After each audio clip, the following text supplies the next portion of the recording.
Hey everyone, welcome to the show. I'm Yossi Goslin, NBA salary cap analyst. This is my 20th team offseason discussion where I bring in a guest that covers a team. So about 10 more of these left to go. I've been having a really good time doing these.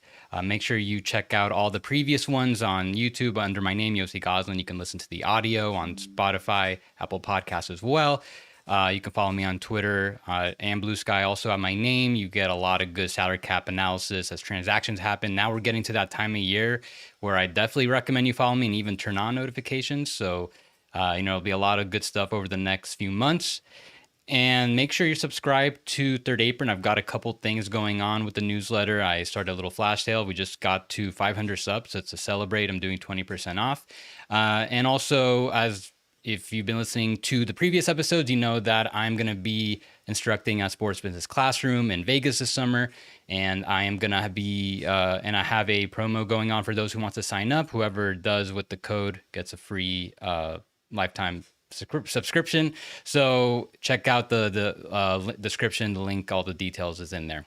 And today we are going to talk about the Washington Wizards, one of the few teams that aggressively tried to tank, bottom out, however you want to call it, and got burned by it.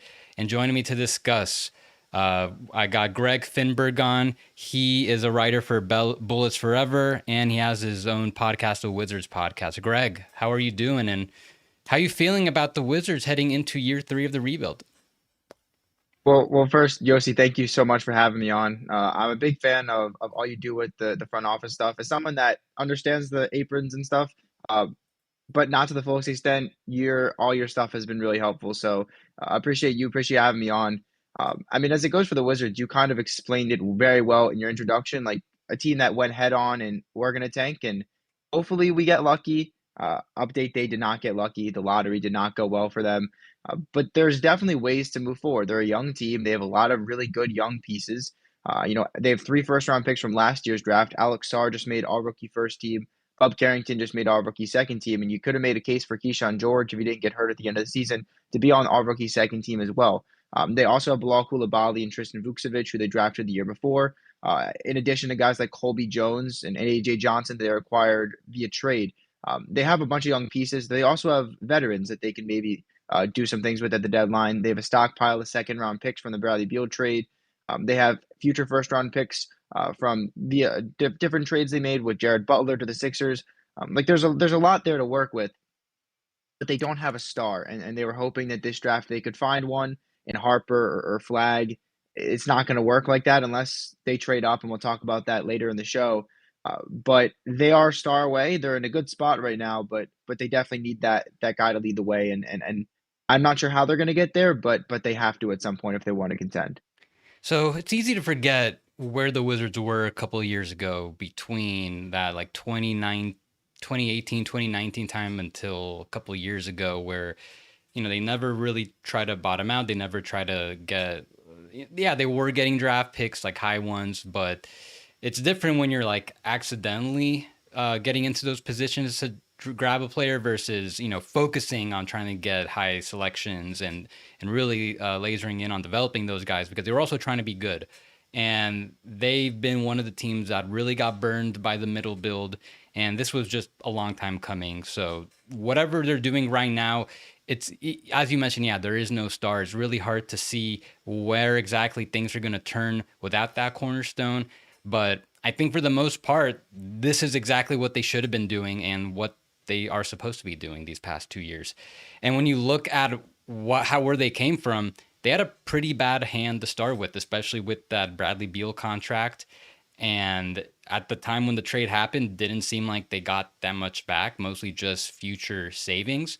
But that deal's looking a whole lot better. Those swaps from the Suns look promising. They got like 5 extra seconds. So you just mentioned their draft asset pool. I think they got like 10 total firsts and 14 seconds. Is that accurate? Yeah, So yeah. that's my count. So they've got a lot to work with. You mentioned all their prospects.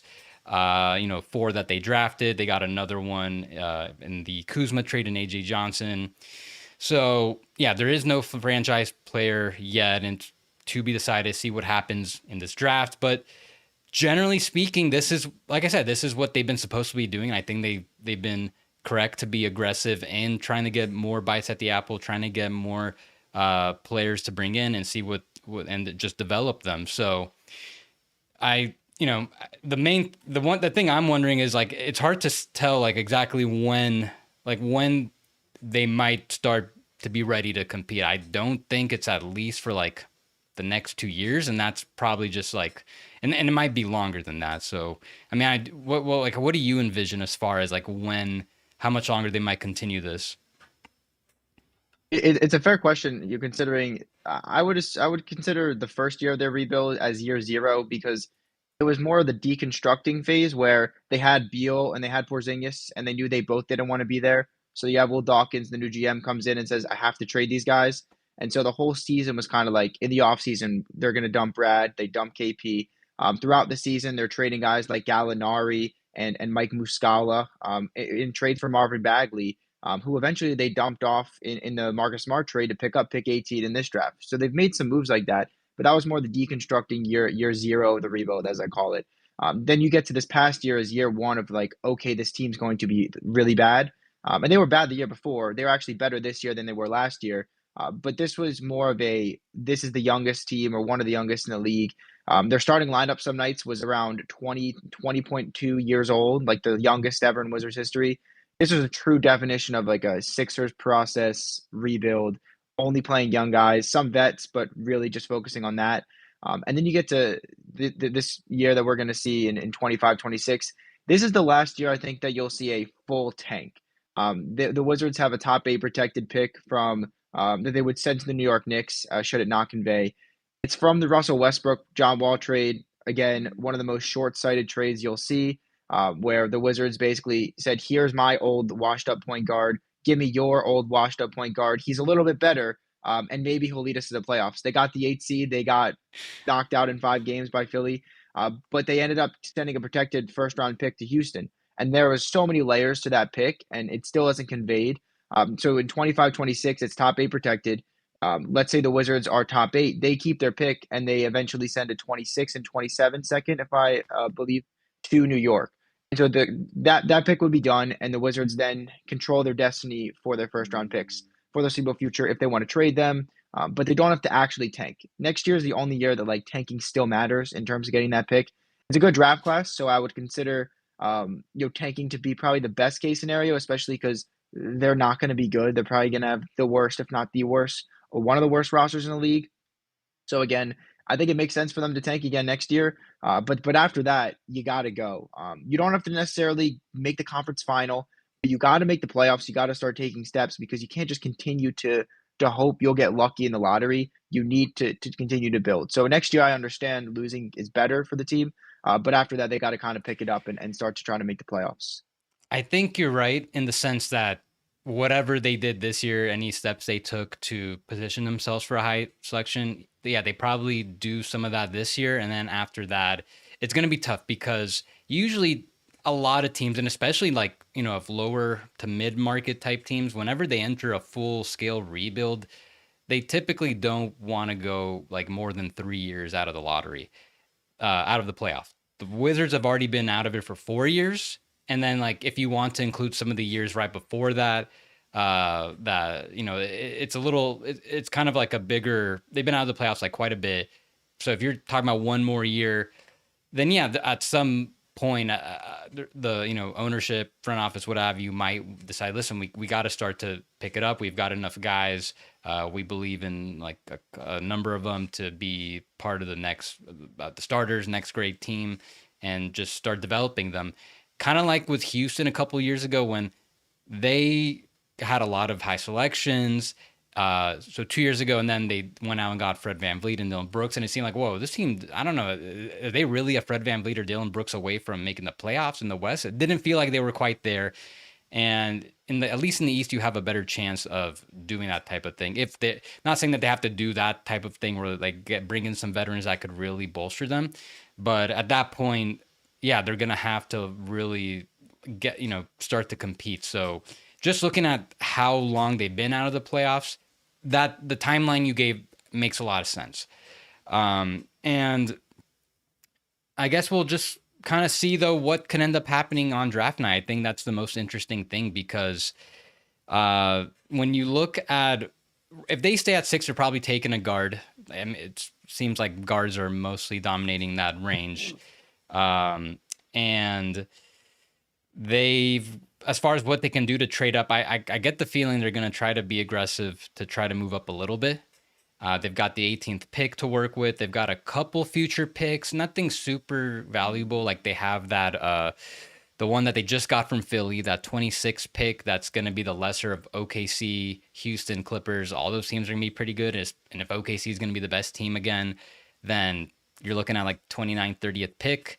And then they have that Warriors pick. I think that's all the future picks they have from not this year. So I guess the question is, how aggressive do they want to be? Do they? I don't know if they can get up to 2 unless they're going to be like a facilitator as part of something bigger. If the Spurs are like, if they're in on Giannis or something, that's maybe how the Wizards could possibly squeeze in.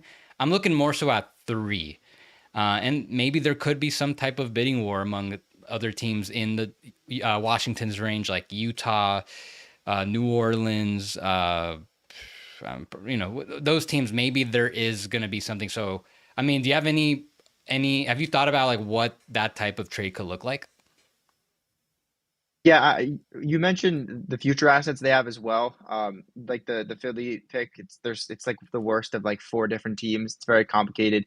They also have Portland's 2029 first round pick from the Denny Avdia trade. It's the second most favorable Yes, of that that's pick, right. so there's other protections That's on that. definitely probably the most valuable pick they have, in my opinion. 100%. The Warriors, I think, is top 20 protected. So again, like these are protected first. They're going to be late first probably. So they're not unbelievable assets, but they are assets nonetheless. And I understand the perspective of, the Wizards, like outsiders saying, look, you have so many young players. You already had 3 picks last year, 2 picks the year before. You're going to have a lot of picks in the future. Like you said, 10 firsts, 14 seconds. Like you have the stockpile. Do you really need to make 3 picks in this draft? Like, do you need to do that? Do you even need to make a pick at 18? You should just package 6 and 18, move up a couple spots, and get your guy. And I understand that. If it was for Dylan Harper, I would do it in a heartbeat. Obviously, they're not going to trade 1. They're going to take Cooper Flag there. And so, like you mentioned, you're looking at 3. That's the most likely landing spot. To So, me, oh, go ahead. no, finish your thought. Sorry. No. I thought you were done. Keep going. To me, Ace Bailey is not worth it, and that might be a hot take. I don't think he's going to be this next version of Kevin Durant. Maybe he can be like a Brandon Ingram as like a lanky guy that can score the basketball, but I don't think the defense is really going to be there. And the Wizards have been, we need defense with our draft picks. Like apart from Tristan Vukcevic, who's not a great defender, all 4 of the other Will Dawkins first round picks or just picks in general, have been defenders. They can obviously contribute on offense, but that's a big thing. You got to defend, you got to have size, and you have to be athletic. That's kind of the mold for the Wizards. And so when I look at Ace Bailey, I don't see it. VJ Edgecombe, maybe, but again, these prospects aren't, I need to trade up for them. And it's also complicated as well. With the Sixers having 3, I don't know who they want on the Wizards. Like, obviously, they're a team that's going to try to contend. They trade back to 6. They take Nipple, who I think would be a perfect fit for them. But if they do that, they don't need Corey Kispert. I'm not saying that they're the same player because they're not, but you don't need him. And who do you want on the Wizards? Rashawn Holmes? I don't really know what moves the needle. And then if you're the Wizards, like, yeah, you move up for Bailey, but are you taking back PG's contract? Like it's very complex. There's a lot of moving parts there. Maybe you have more insight on like specific packages, but when I was trying to finagle with moves, it was really tough for me to find one. So I'm gonna release a video tomorrow about the Sixers and their options trading down because I think that is something they're definitely gonna explore. Like that was my initial thought once they moved up to 3. Like they were just lucky to keep the pick, and now they moved up. They've got a very high payroll as it is, and I think like if they can get some future draft picks out of it and maybe save some money, maybe get off some of a guy like Drummond or something to just save some money, and then just move down a couple spots, that might be really worthwhile for the Sixers and something they seriously consider, especially if there is someone in that like 5 through 9 range that they just really like and are willing to trade down for.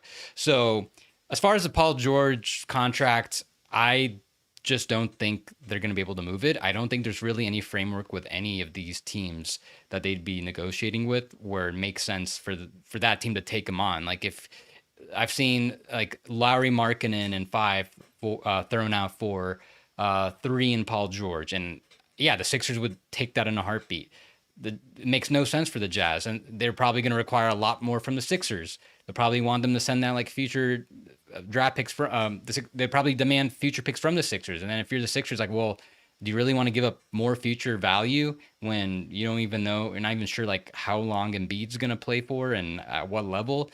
Too much. It just too much uncertainty on both ends for that to happen. So I think a deal that they end up doing if they move down, it's something a little more smaller scale. So like when you look at teams like the Wizards, Utah, in Brooklyn, for example, they all have additional firsts in this pick. So, like as a simple thing, they could include those first. So if the Wizards wanted to pair the 18, okay, you know what? That might be worth the Sixers moving down 3 spots. But all these other teams can do the same thing. So then, like, where else is the value? Okay, well, these teams could take on Drummond for the Sixers. But then you might have to start dipping into like some future, like a future pick or something.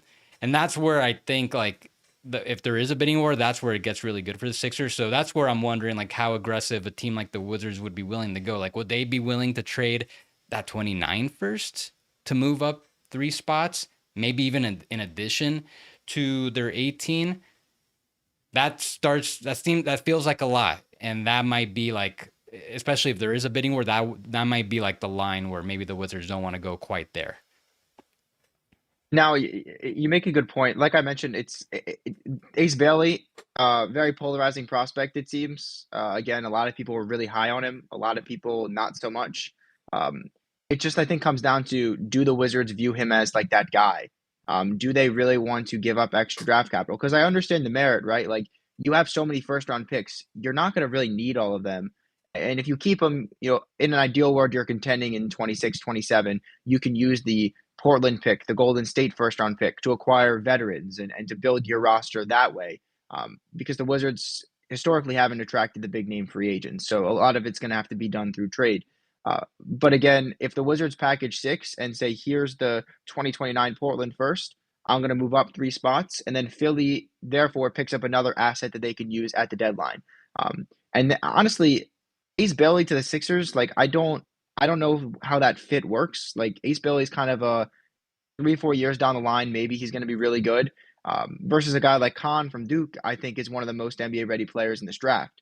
He's probably going to help the Sixers more. So it depends on I guess what Philly wants as well. I looked into Charlotte. I don't know why they would move out of 4. They're guaranteed Edgecombe or Bailey, and they need as much talent as possible.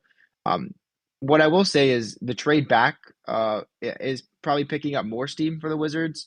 I don't know why. I mean, Jeremiah Fears, Trey Johnson, terrific, terrific prospects. Washington ranked 30th in offensive rating and offensive efficiency last year, 27th in points per game last year. They need scoring. I understand Trey Johnson, Jeremiah Fears, not great defenders, and the Wizards like to draft defense. But again, you trade out of that pick. The Wizards need talent. Like, you're not at that stage where you're deconstructing anymore. You need talent. You need offensive talent if you're the Wizards. And if you trade out of that, you're leaving all that offensive talent on the table to what? Move back 3 spots and take Kaman Malawak or Derek Queen. You need talent if you're the Wizards. You don't need picks. And we touched on that with the trading up. If you're going to trade up, you have assets to do that. Again, if you're going to trade back, you're just going to stockpile all these picks, and then where are you sat? You're still in 13th, 14th, 15th in your conference. You just have more picks. That's the only thing. So very interesting to kind of break down, where they would go in terms of trades. Well, maybe instead of trading back from 6, they could move up from 18. That's another Yeah. possibility there. If they want to try to move up like 7, 8 spots, maybe there's a scenario there. But yeah, if they're gonna move up from 6 to 3, it seems like you're just betting on pure upside. Yeah, like I've seen all the pushback, a lot of doubts about what Ace Bailey can become. So if one of these teams do move up to 3, you just want that pure upside and just take the risk and see what happens. And for the Sixers, you mentioned like getting a guy like Khan. Yeah, I feel like that's exactly like the type of player they would probably target if they were to move down a couple spots. So as we get closer, we haven't really seen picks in like the top 7, 8 really get traded at all in the past few years. And this year it feels like we're primed for something based on these lottery results. So I'm excited. I'm excited to see how the draft shakes out. And I think the Wizards will be particularly active. They've been aggressive in the past two drafts, doing draft night trades, getting extra picks or what, just doing something. So I think, especially from the Wizards, it's going to be a very entertaining night for sure. Yeah, you took the words out of my mouth. I was literally just about to say that Will Dawkins is an aggressive GM on draft night. The last two drafts, he's traded up. He traded up from 8 to 7, gave him another second round pick to get Bilal Coulibaly because he really liked that talent. I think Utah was also trying to jump Washington, so they need to give up something to move up and take him. In last year's draft, they trade Denny Avdia. I mean, again, he had a phenomenal season, and it's a trade that people still talk about today as whether it was the right move or the wrong move. But Washington wanted Bub Carrington. They brought him in for a pre-draft workout, I believe, the night before the draft. And eventually they were like, okay, we need this guy. And they traded up to 14, cost a lot, but they got him. And so I can understand that happening. And then they did it again with 26 and 50 last year to move up just 2 spots and take Keyshawn George. So they're aggressive, and I could definitely see more so, like you mentioned, move from 18 to like the 12, 13, 14 range versus a move from 6 to like 3. I think the move from 18 makes more sense. Maybe give up Yeah. number 40 that they got via Phoenix because there's a lot of great talent in the mid to late lottery. And for a team like the Wizards, again, you don't need pick 40. You have so many young players. You need great talent and offensive talent and all that stuff. And I think that's the move that I'd be looking for. I agree. I think I don't if the Sixers are going to move down, I feel like there'll probably be some teams outbidding the Wizards. Not that there's anything wrong with that, but uh, I kind of just feel like they'll be able to get whatever, like whatever they can navigate getting into whatever selection they want. That's like basically not one or two or three for that matter. So let's get into the actual off season. Just want to briefly touch on free agency, which probably won't be too much. So I'm looking at their cap sheet. Whoever's watching, you guys can see it on capsheets.com on the Wizards page.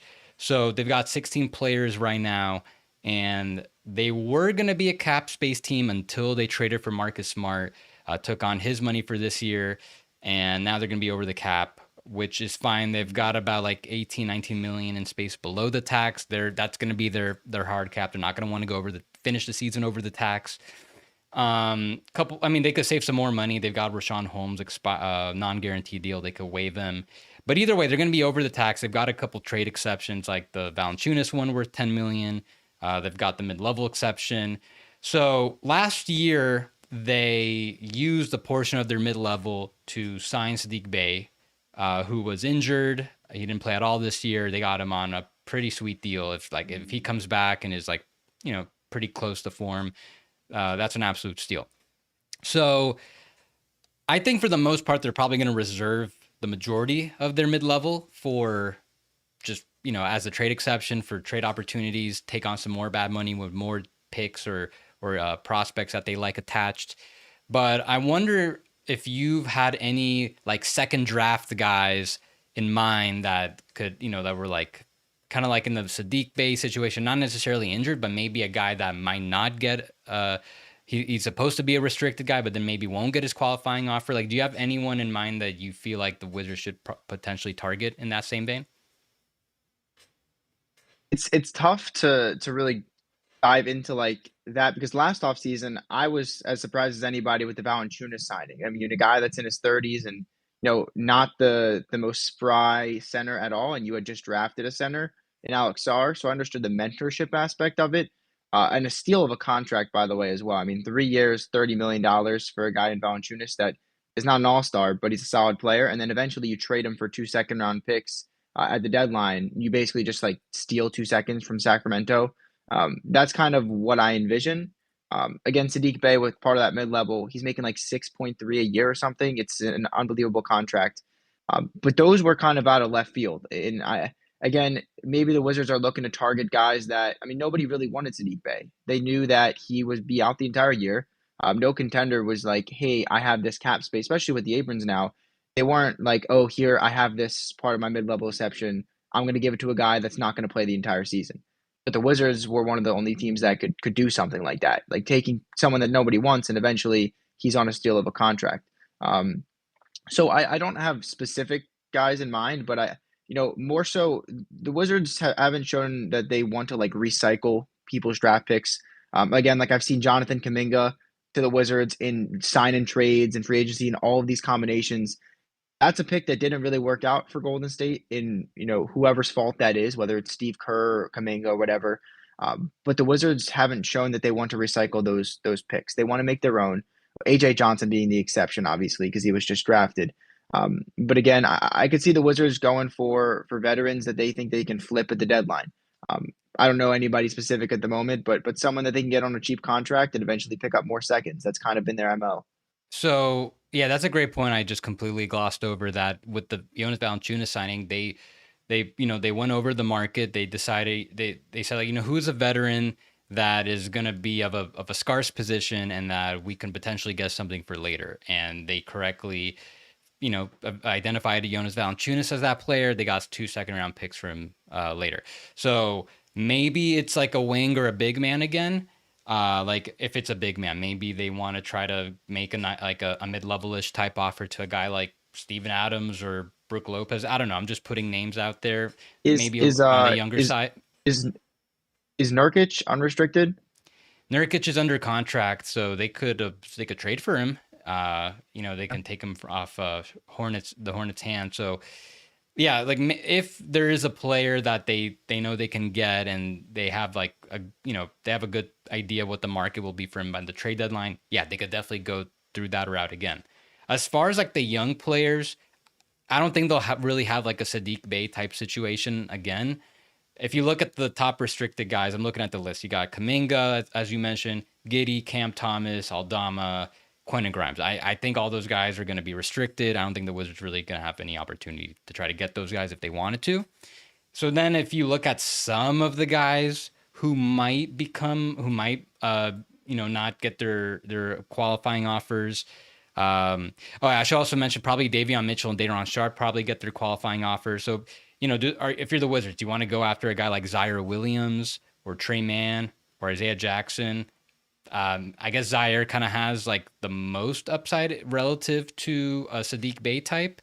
But I think so I'm not really seeing too much there. Maybe, and then in the end, you're probably just hoping to continue getting some more young players through a trade if you're taking back some bad money, and they still have the avenues to do that. We'll get into the veterans in a bit, but I do like that you reminded me about the Valanciunas thing. I feel like that's going to be another route that they just try to do: go buy low or sign a vet that they think will have like a nice market later. Yeah, and I mean, as a team, the Wizards have a lot of bad contracts, but that's kind of by design, right? Like they got pick 18 because they took on Marcus Smart. He's making 21 next year. Nobody wanted that contract. The Grizzlies didn't want it so much that they said, "Here's my first round pick. I don't want it on my books anymore." The Chris Middleton move's a little bit different because they wanted Kyle Kuzma, Milwaukee did, and they didn't want Chris Middleton. It wasn't too much of a contract thing, but the Wizards were one of the only teams that would take on $34 million of Chris Middleton, who can barely stay on the floor. And look, he was solid for Washington in the games that he played. And I think he'll probably play some until the deadline next year, depending on what they decide to do with him. But they have, like you mentioned, a lot of contracts that like nobody really wants. I mean, Jordan Poole, $30 million. I don't know if anybody really wants that contract at all. It looks a lot better now than it did when they first acquired him. But they have bloated deals on this team. They have two guys making $30 million.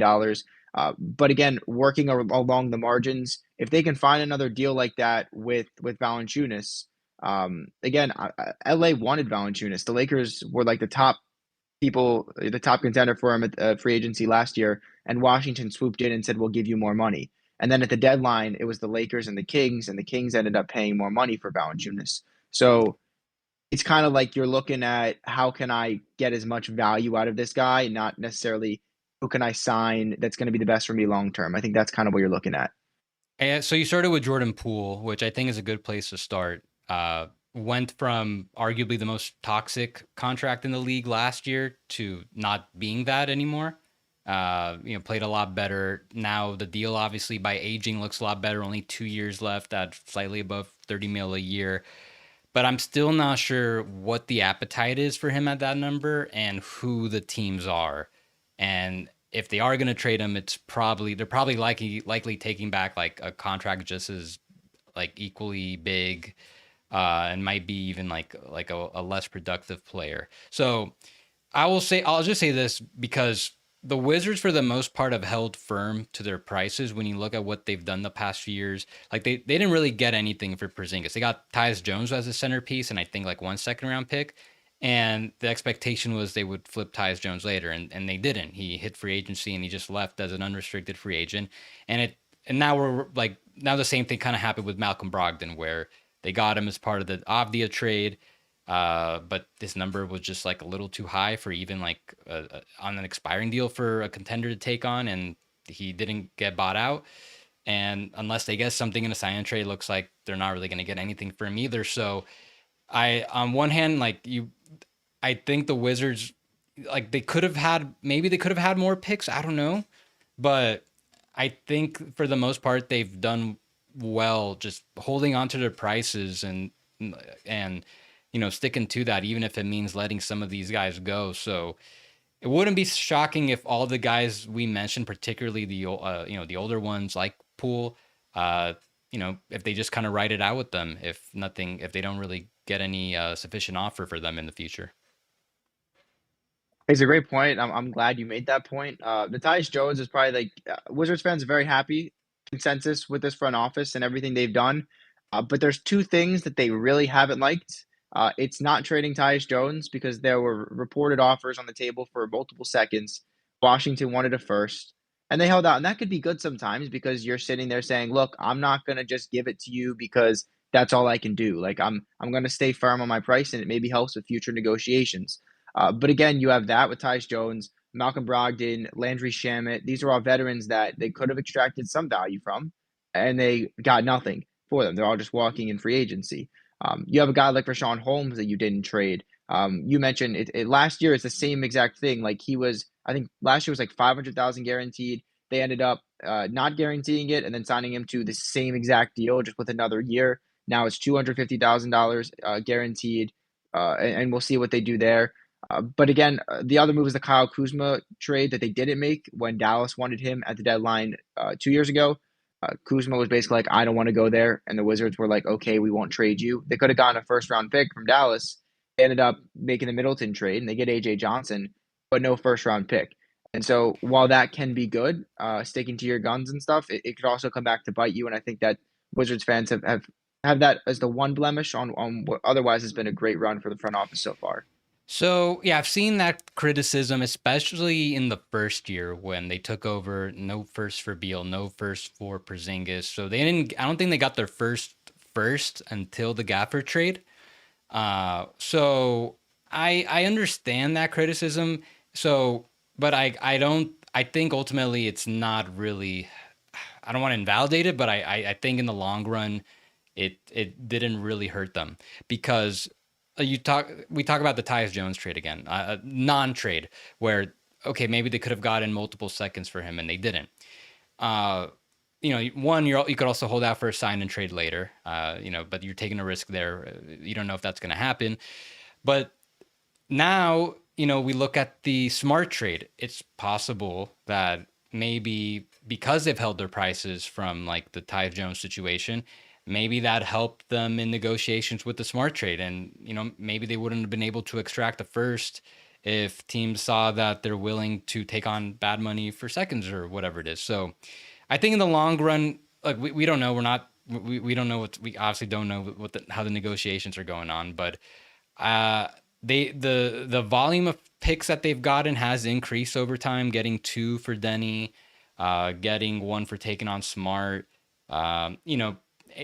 Obviously they didn't get a first for Kuzma, but you can say they got like a first adjacent player with a AJ Johnson who was just a first round pick.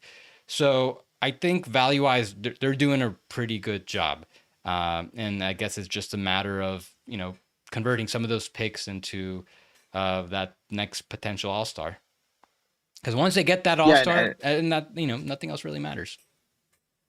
yeah, I mean they need a number one, and that's been known. It's going to be tough. It's not like you can't find a number one at any point in the draft. I mean, Jokic was what, the 40th pick or something.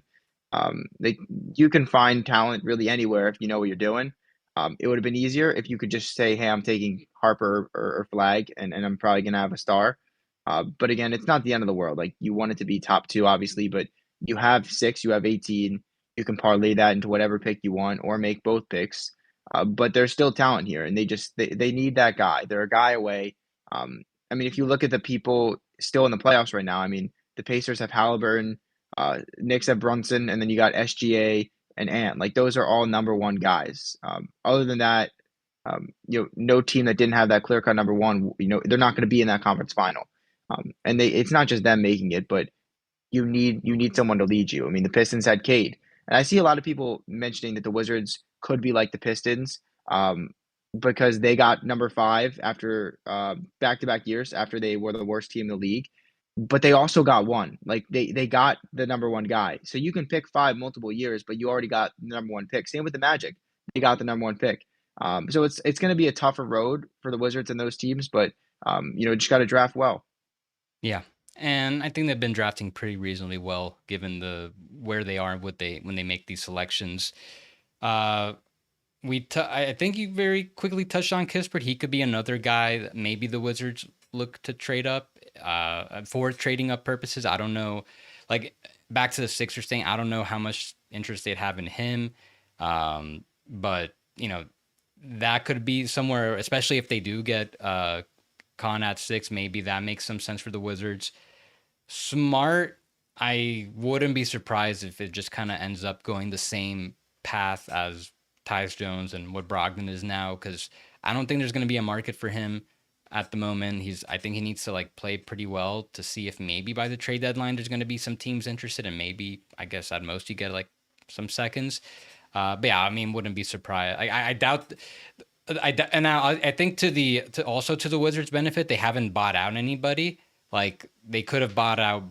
I don't know if Brogdon would have wanted a buyout to help, so he could join some other team, but that didn't happen. Unless maybe they are open to something like that.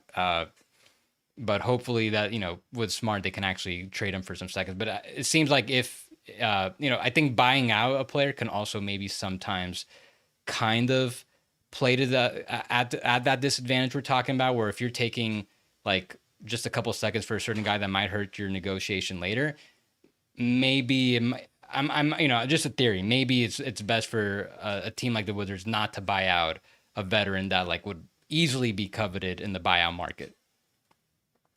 Yeah, that was the rumor when they got Brogdon, was that he would get bought out. He didn't get bought out, and then after they didn't trade him at the deadline, that was the rumor they'll buy him out.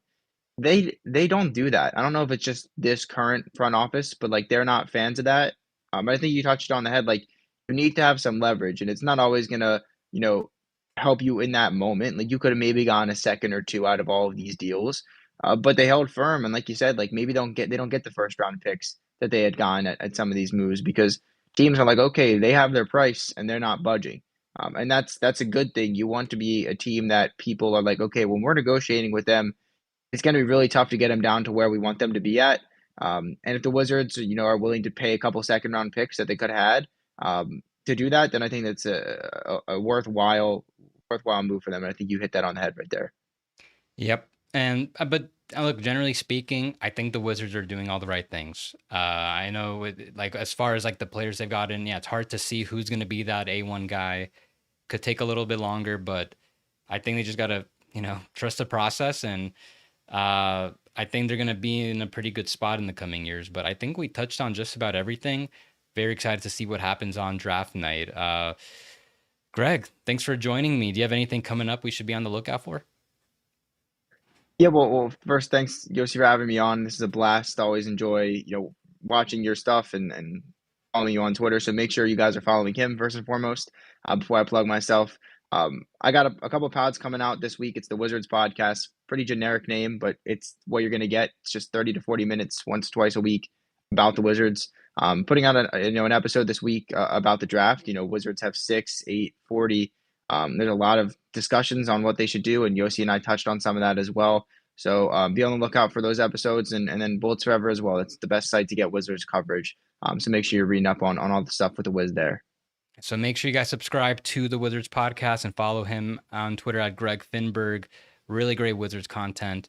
And yeah, make sure you're following me on Twitter, Blue Sky, YouTube, Apple Podcasts, Spotify, all under my name. Subscribe to Third Apron, having a discount there right now. And check the link in the description about Sports Business Classroom coming up in about like 6 weeks or so.